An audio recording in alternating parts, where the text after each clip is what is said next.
মালদার কালিয়াচক 4 বছর বয়সী এক শিশুর শরীরে মিলেছে বার্ড ফ্লু ভাইরাস। এই ঘটনার পর গতকাল রাত্রে মালদায় এসে পৌঁছায় রাজ্য স্বাস্থ্য অধিকর্তা দীপঙ্কর মাঝির নেতৃত্বে 3 জনের এক প্রতিনিধি দল। আজ সকালে তারা কালিয়াচক 1 নম্বর ব্লকে সিলামপুর গ্রামীণ হাসপাতালে আসেন। সেখানে ব্লক স্বাস্থ্য আধিকারিকদের সাথে দীর্ঘক্ষণ বৈঠক করেন। বৈঠক করার পর রাজ্য থেকে আসা স্বাস্থ্য প্রতিনিধিরা যান কালিয়াচকের ওই শিশুর বাড়ি। সেখানে পরিবারের সাথে কথা বলেন এবং সমস্ত বিষয় সরজমিনে খতিয়ে দেখেন আধিকারিকরা।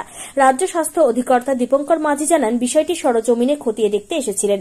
আতঙ্ক হবার কিছু নেই, তবে তাদের যে নজরদারি সেই নজরদারি চলবে। শিশুটি এখনো পুরোপুরি সুস্থ হয়নি। তবে এই শিশুর পরিবার এবং গ্রামবাসীদের দাবি, রাজ্য সরকার এখনো সেইভাবে ওই পাশে দাঁড়ায়নি।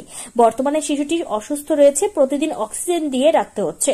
ঘটনার পর গোটা গ্রামবাসী ভাইরাসের নাম শুনে আতঙ্কিত হয়ে রয়েছে। সার্ভিল্যান্স নিয়ে কথা বলতে এসেছি। আমাকে জায়গা দিন।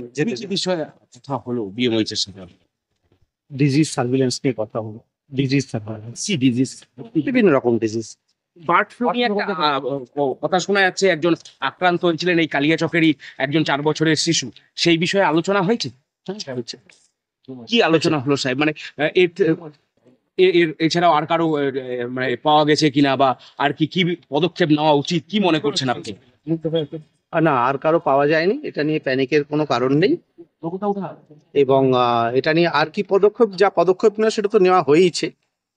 আমরা সার্ভিল্যান্সটা ঠিক মতো জারি রাখবো, এটাই। স্যার, কি সার্ভিলেন্সের মধ্যে থাকতে চায় যে আলোচনা করা নাই, আমার আছে সাহেব, সেখানে নজরদারি কিভাবে চালানো হবে সেটা এআরডি ডিপার্টমেন্ট থেকে আপনাদের বলবেন। বাচ্চাটা স্যার আপনার নাম স্যার?